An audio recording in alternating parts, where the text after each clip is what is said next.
The throne room reeked of burnt plasma and fear. Jace Calder stood before the massive obsidian chair where warlord Zorak lounged like some twisted king from humanity's darkest nightmares. His scarred hands were still trembling, not from fear, but from the rage he was barely keeping locked down. 23 days, that's how long this campaign had lasted. 23 days of watching the Karnathi tear through colony after colony, turning families into ash and children into memories. And now, somehow, they'd won. The resistance had actually pushed these monsters back.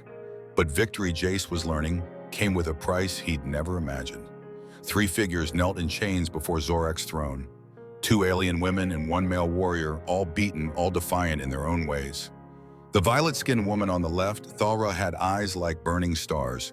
Even chained, even bloodied, she looked ready to tear someone's throat out with her teeth. The green-skinned woman in the middle, Nayari, was smaller, but her gaze was calculating, watching everything, missing nothing. And the male on the right, Calith, was stone-faced, his muscular frame coiled like a spring ready to snap. Zorak's voice boomed across the chamber, each word dripping with mock generosity. Jace Calder, the human who cost me 3 star systems and half my fleet. The warlord's laugh was like grinding metal. I should feed you to my warhounds, but I am feeling generous today. The alien tyrant gestured toward the prisoners with one clawed hand. Taan, choose one. As your reward for such impressive resistance, choose one to take with you. The other 2 will die slowly, of course, very slowly, but one can live. Jace's stomach turned to ice. Around the throne room, Karnathi soldiers shifted their weapons, humming with barely contained energy. This wasn't a reward. This was psychological torture designed to break him in ways that bullets and plasma blasts never could. But as he looked at those 3 faces, something else began burning in his chest. Not fear, not even anger, something colder, something more dangerous. The silence stretched like a blade between them. Thalra's burning gaze met his, and he saw something there that made his decision easier. Not pleading, not desperation, just raw, unbreakable defiance. She'd rather die than me. Nyari's voice was barely a whisper, but it carried across the throne room like thunder. Don't choose any of us. We'd rather die free than live as someone's prize. Calith said nothing, didn't even look at Jace, but his hands were clenched so tight that his knuckles had gone white, and Jace could see the warrior calculating distances to weapons, to guards, to exits. Zorak leaned forward, his massive frame casting shadows across the prisoners. Tick-tock, human. Choose or I choose for you, and I promise you won't like my selection criteria. That's when Jace smiled. Not a pleasant smile, not a diplomatic smile. The kind of smile that had made enemy commanders nervous across 3 sectors of space. You're right, he said, his voice carrying to every corner of the throne room. I should choose. He reached down to his belt fingers, finding the plasma cutter he'd somehow managed to keep hidden during his capture. The tool hummed to life, its blue-white beam slicing through the air. I choose none of them. The beam cut through Thalra's chains first, then Nayari's, then Calith's. I choose their freedom. For exactly 2 heartbeats, the throne room was frozen in shock. Zorak's mouth actually fell open. The guards stood paralyzed, trying to process what they'd just witnessed. Then all hell broke loose. Calith moved first, his massive fist connecting with the nearest guard's jaw with a sound like breaking concrete. The Karnathi soldier crumpled, and suddenly his weapon was in Calith's hands. Nyari was a blur of motion, throwing a handful of sand she'd somehow collected into another guard's eyes before diving for cover behind a pillar. Thalra grabbed a ceremonial plasma staff from beside the throne, spun it like she'd been born holding it, and sent 3 guards sprawling with moves that would make a professional fighter weep with envy. And Jace was already moving toward the narrow service tunnel he'd spotted during his forced march to the throne room. 23 days of fighting these monsters had taught him one thing. Always have an exit strategy. Move, he shouted over the chaos of plasma fire and alien curses. The tunnel now. Behind them, Zorak's roar shook dust from the ceiling. After them, bring me their heads, all of them. They dove into the tunnel just as a plasma bolt turned the entrance into molten slag. In the sudden darkness pressed against cold stone with 3 aliens he'd just met, Jace felt something he hadn't experienced in months. Hope. The tunnel was barely wide enough for them to crawl single file, and the sound of pursuit was already echoing behind them. Thalra took point, her natural night vision giving them an advantage. Nyari followed, then Jace with Kalith bringing up the rear. "This leads to the eastern canyon," Thalra whispered back. "If we can reach the ravines, we might have a chance." "Might," Kalith grunted. "I like those odds about as much as I like being chained to that floor." But they were moving, and for now that was enough. Behind them, the sounds of Karnathi soldiers trying to fit their bulky armor through the tunnel suggested they'd bought themselves some time. Not much, but maybe enough. The tunnel ended in a grate that opened onto a narrow ledge overlooking the canyon system. Far below, jagged rocks waited like hungry teeth. Above, the alien suns were setting, painting the sky in shades of purple and gold. And somewhere in the distance, the sound of aircraft engines meant Zorak wasn't giving up anytime soon. "Jump or fight?" Nyari asked, eyeing the drop. Jace looked at the three beings he'd just risked everything to save. Strangers, all of them. Different species, different worlds, different everything. But they'd stood together in that throne room, and that had to count for something. "We run together," he said. "We fight together. And maybe, just maybe, we live together." Thalra actually smiled at that. Not a pleasant smile, a predator's smile. "Now you're talking my language, human." They dropped into the canyon system just as the first pursuit craft screamed overhead, searchlights cutting through the twilight like angry gods. The landing was brutal. Jace felt something tear in his shoulder as he rolled behind a boulder, biting back a curse that would have made his old drill sergeant proud. Kalith landed like a cat, somehow making the 20-foot drop look easy. Thalra hit the ground running, already scanning for the next cover. But Nyari stumbled, her leg buckling under her as she tried to stand. "Plasma burn," she gasped, gesturing to a blackened patch on her thigh. "Got it during the throne room fight." The whine of engines was getting closer. Jace could see the heat signatures of the search craft as they began their systematic sweep of the canyon floor. "We need to move," Kalith said, his voice flat and emotionless. "Now." But when Jace reached to help Nyari up, Kalith grabbed his wrist, hard. "Leave her, she'll slow us down." The words hit Jace like a physical blow. This was exactly the kind of thinking that had gotten them all chained up in the first place. The strong survive, the weak get left behind. "Like hell," Jace said, meeting the alien warrior's cold stare. Thalra was already moving ahead, her violet skin helping her blend into the rocky shadows. But she paused, looking back at them with something that might have been disgust. "The human's right about one thing," she called back. "We stick together or we all die. But if anyone slows us down," she let the threat hang in the air. Nyari pushed herself upright, jaw set in determination. "I can keep up." But as they started moving through the maze of rock formations and narrow passages, it became clear that their little group was fracturing before it had even really formed. Kalith moved like a lone wolf, scouting ahead, but never waiting, never offering help. Thalra kept pace, but her every movement screamed that she was ready to bolt at the first sign of serious trouble. And Jace found himself constantly looking back, making sure Nyari was keeping up, watching for signs that her injury was worse than she was letting on. The plasma fire started just after full dark. Bright blue bolts rained down from the aircraft above, turning patches of canyon wall into molten glass. They dove for cover in a cluster of boulders pressed together in the darknesses as death screamed overhead. That's when Jace felt something warm spreading across his shirt. He looked down to see blood seeping through the fabric. The landing had done more damage than he'd thought. "You're hurt," Nyari whispered, noticing his grimace. "I'm fine," he lied. But he wasn't fine. His vision was starting to blur around the edges, and every breath sent fire through his chest. Broken rib, maybe two. Internal bleeding was a real possibility. Kalith noticed too. In the brief flashes of plasma fire overhead, Jace caught the alien warrior studying him with calculating eyes. "How long can you last?" Kalith asked bluntly. It was a fair question, a brutal question, but fair. "Long enough," Jace said. Thalra snorted. Famous last words. But Nyari surprised them all by pulling a small med kit from her belt. "Roll over," she ordered Jace. "Let me see." Her hands were gentle but efficient as she worked cleaning the wound and applying some kind of biofoam that immediately dulled the pain. In the darkness, with enemy aircraft hunting them and their future measured in hours rather than days, her kindness felt like a miracle. Why not? Jace asked quietly.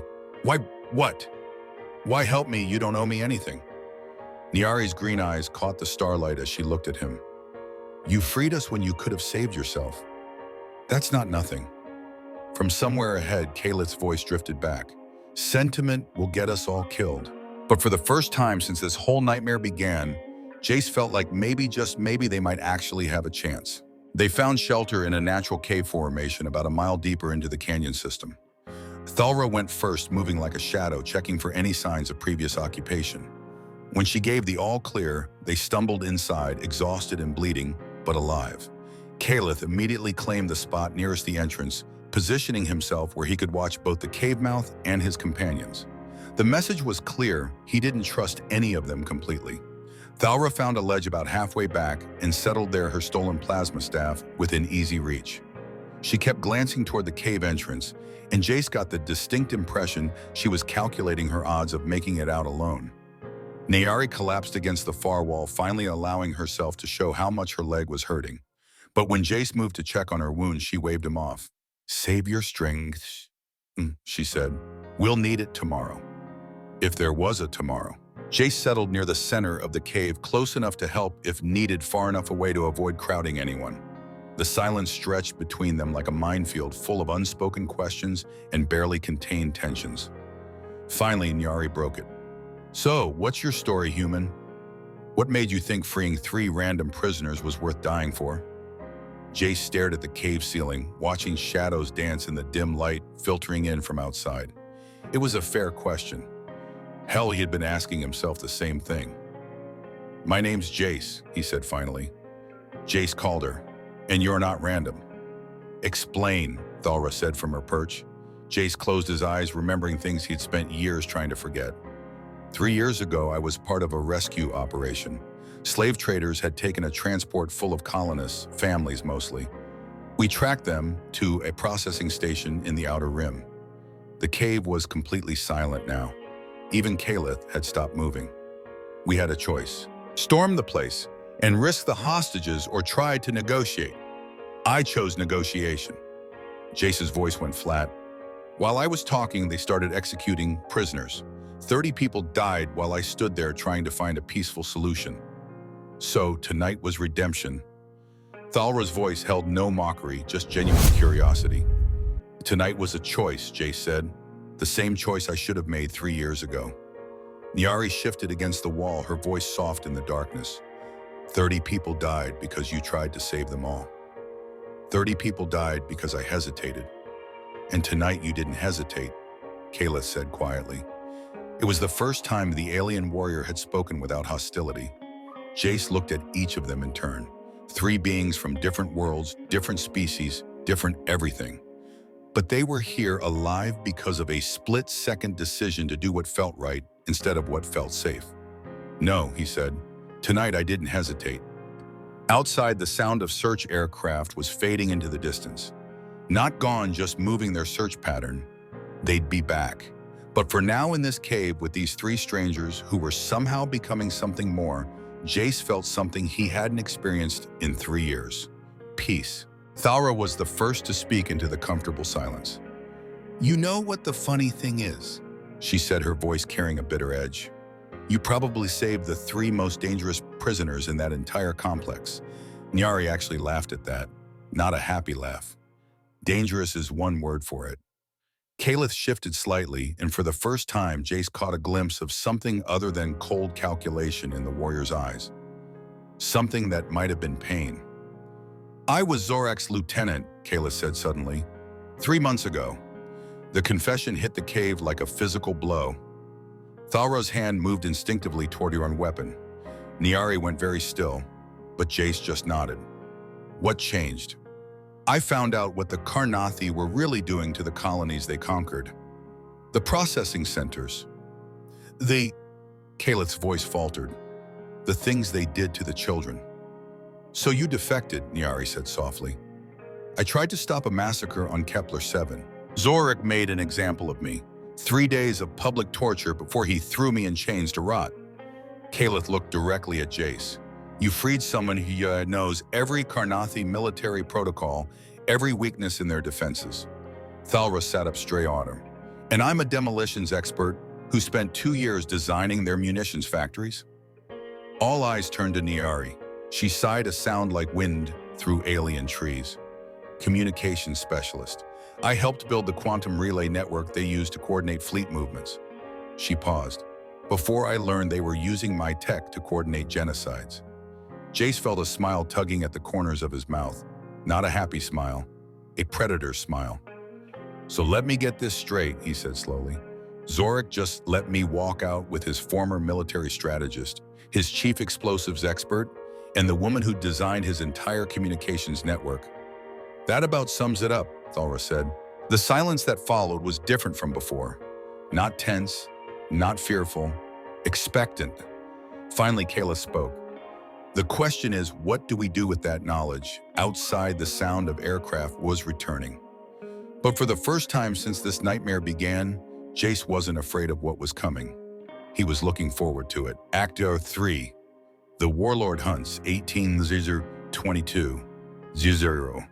Dawn came in like a slap to the face, harsh and unforgiving. The sound that woke them wasn't the gentle warmth of alien suns rising over the canyon rim. It was the mechanical whine of Karnathi reconnaissance drones, their sensors sweeping the rock formations in methodical patterns. Jace pressed himself against the cave wall, watching as one of the spider-like machines skittered past their hiding spot, its multiple eyes glowing red in the morning light. Too close. Way too close. They're getting smarter, Nyari whispered. Ground units now, not just air support. Kaleth was already moving toward the cave entrance, his stolen weapon powered up and ready. We need to split up. Cover more ground, confuse their tracking. Bad idea. Oh. Thalra countered, checking her plasma staff's charge level. We're stronger together. Stronger but easier to track, Kaleth shot back.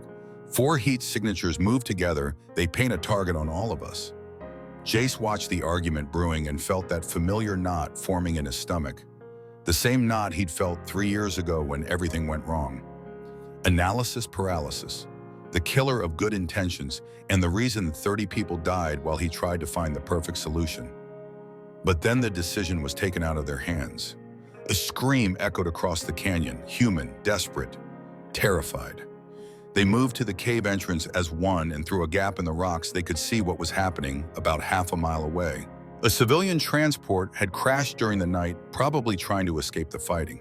Now a Karnathi patrol had found it. Jace counted at least 20 people down there. Families, children.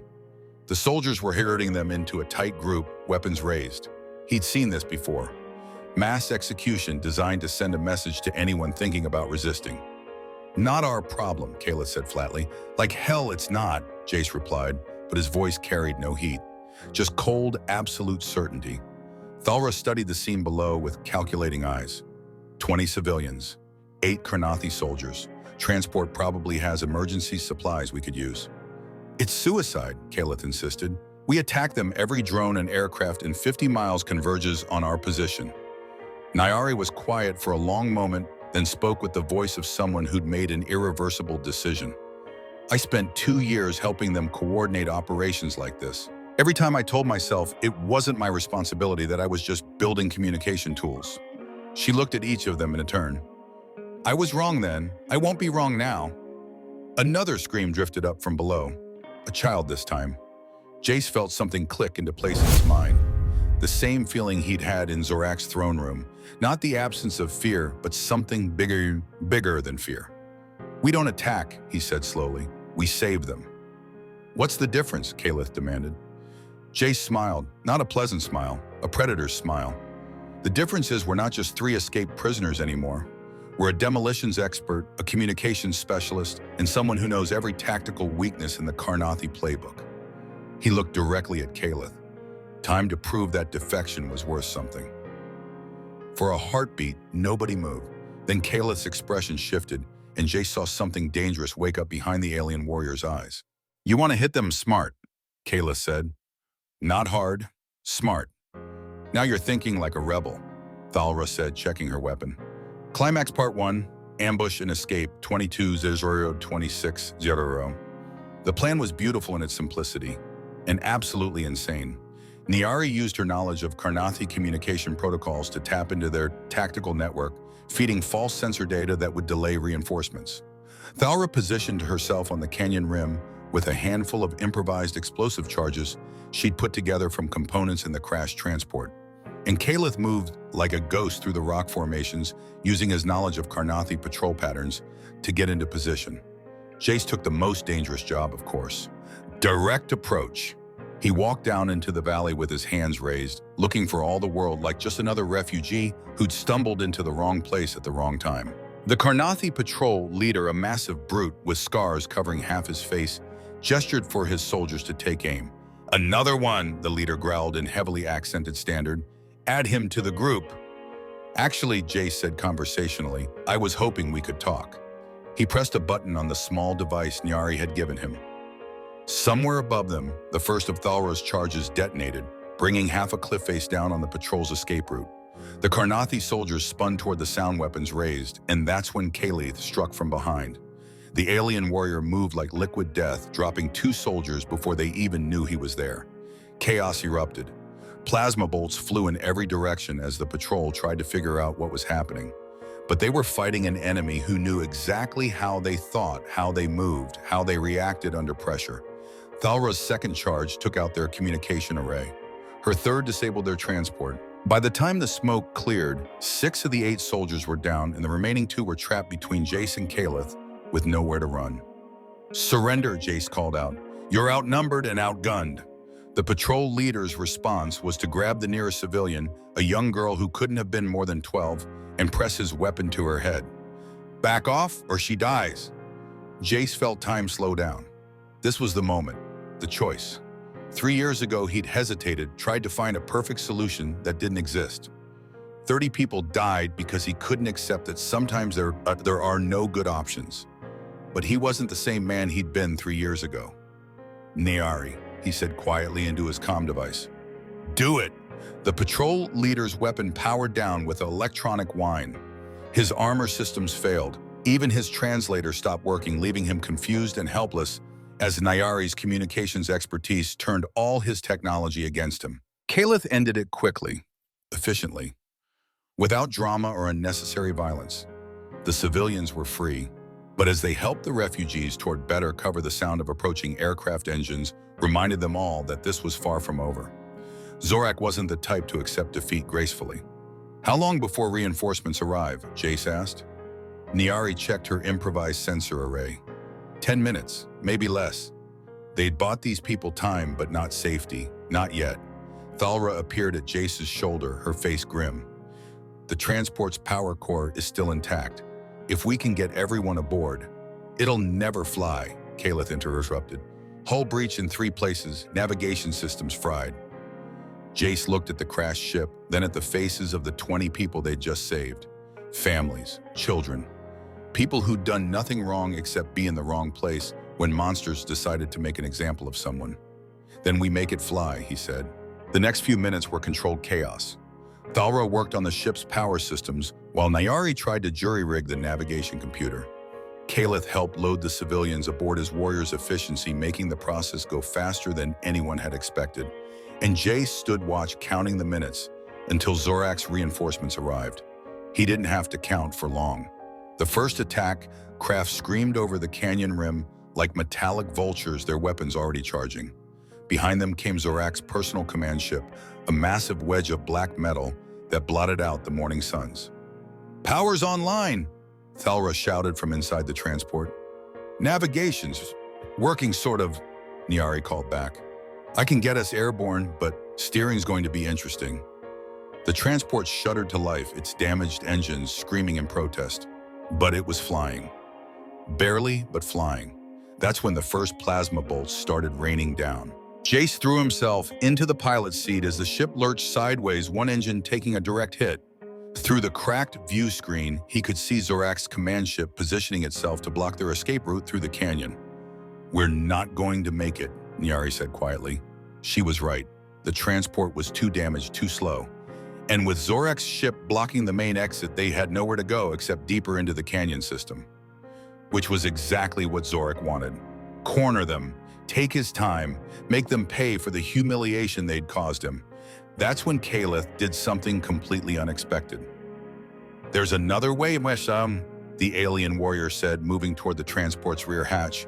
"The old mining tunnels were run all the way to the mountain. If someone could get to the control station, open the blast doors. That's a 20-minute climb through hostile territory," Thara protested. "Suicide." "Not if you know how Karnathi pursuit patterns work," Caleth replied. He was already checking his weapon, preparing for something Jace didn't like the sound of. "No," Jace said firmly. "We stick together. That was the deal." Caleth looked at him with something that might have been respect. Some deals get renegotiated human. Before anyone could stop him, the alien warrior triggered the hatch release and dropped out of the transport into the canyon below. Jace watched him hit the ground running, moving like liquid shadow toward the rocky slope that led to the mining control station. "Caleth!" Nyari shouted into the comm. "Get back here!" His voice crackled back through the static. "Keep them alive, Nyari. That's an order. You're not my commanding officer anymore." "No," Caleth said, and for the first time since they'd met, his voice carried genuine warmth. "I'm your friend." What happened next was the kind of thing legends were made of. Caleth fought his way up that mountainside like he was personally offended by physics. Karnathi soldiers tried to stop him, and he went through them like they were made of paper. Aircraft strafed his position, and he used the cover of their own explosions to advance. 20 minutes became 15, then 10, then 5. And just as Zorak's command ship moved in for the killing blow, the blast doors exploded open, revealing a tunnel big enough for a transport to fly through. "Go," Caleth's voice came through the comm one last time. "Go now." Jace didn't hesitate. The transport shot forward into the tunnel like a bullet, scraping the walls but making it through. Behind them, he could hear the grinding sound of massive doors slamming shut, trapping Zorak's forces on the wrong side of several million tons of solid rock. They'd made it. But as they flew through the darkness toward the light at the tunnel's end, Jace couldn't shake the feeling that their victory had come at a price none of them were ready to pay. The transport limped out of the mountain tunnel and into the open sky of the outer reaches, just as the alien suns reached their zenith. Below them, the free city of Haven sprawled across a series of floating platforms, a patchwork of different architectural styles from a dozen worlds. It was the kind of place where nobody asked too many questions about where you came from or what you'd done to get there. Perfect for refugees, rebels, and anyone else trying to start over. They landed on a commercial pad without incident, and as the civilians disembarked, Jace found himself watching their faces. Relief, gratitude, hope. It was the kind of thing that made everything else worthwhile. But the victory felt hollow without Caleth there to share it. "Any word from the tunnels?" he asked Nyari as she finished running diagnostics on her communication equipment. She shook her head. "Nothing. Zorak's forces sealed the entire mountain. If he made it out..." She didn't finish the sentence. Thara was standing at the transport's open hatch, looking out at the bustling city beyond. "So what now?" she asked. "We're free. We're alive. Job's done." It was a good question. For 3 days, they'd been united by necessity, by shared danger, by the simple need to survive. But now they were just 4 beings from different worlds with different goals and different definitions of home. "I know what I'm doing," Nyari said quietly. "There are other communication networks out there, other systems being used to coordinate atrocities. Time to start tearing them down." Thara nodded. "And there are weapons factories that need renovating. I know where they build the plasma cannons they use on civilian targets." Both of them looked at Jace expectantly. "What about you?" Thara asked. "Back to mercenary work." Jace thought about it. He could go back to his old life, take contracts, make money, try to forget about throne rooms and impossible choices. It would be safe, simple. But he kept thinking about Caleth's last words. "I'm your friend." 3 days ago, none of them had been anything to each other. Now they were, what, a team, a family? Something that didn't have a name yet, but felt more real than anything he'd experienced in years. "I think," he said slowly, "that there are probably other prisoners out there. Other people who need someone to make the hard choice instead of the safe one." Nyari smiled at that. "Sounds like you're planning to start a revolution." Revolution's a big word, Jace replied. I was thinking more like persistent inconvenience. Thalra actually laughed. I like it. Very human. They stood there for a moment looking out at the alien sky, each of them probably thinking about the path that had brought them to this place. Three beings from different worlds united by shared trauma and the kind of bond that only forms when people face impossible odds together. Finally, Niari broke the comfortable silence. You know what the funny thing is, she said. 3 days ago, if someone had told me I'd be planning to overthrow an interstellar empire with a human mercenary and a demolitions expert, I'd have checked them into a psychiatric facility. And now, Jace asked, now I'm wondering why we're starting so small. Somewhere in the distance, a ship's horn echoed across the floating city, calling travelers to new destinations and new adventures. The sound carried on the alien wind like a promise, like hope. Jace looked up at the stars that were just becoming visible in the darkening sky, and for the first time in 3 years, he felt like he was exactly where he belonged. All right then, he said, let's go save the galaxy. And if you're still listening to this story, if you've made it this far, then maybe you believe the same thing we do. That sometimes the most important choice isn't the safe one or the smart one. Sometimes it's just the right one. Hit that subscribe button if you want to hear more stories about people who choose to stand up when it would be easier to look away. And let me know in the comments what choice you'd have made in Jace's position. Because these stories, they're not really about aliens or spaceships or distant galaxies. They're about us. They're about the moments when we get to decide who we really are. Until next time, keep making the hard choices.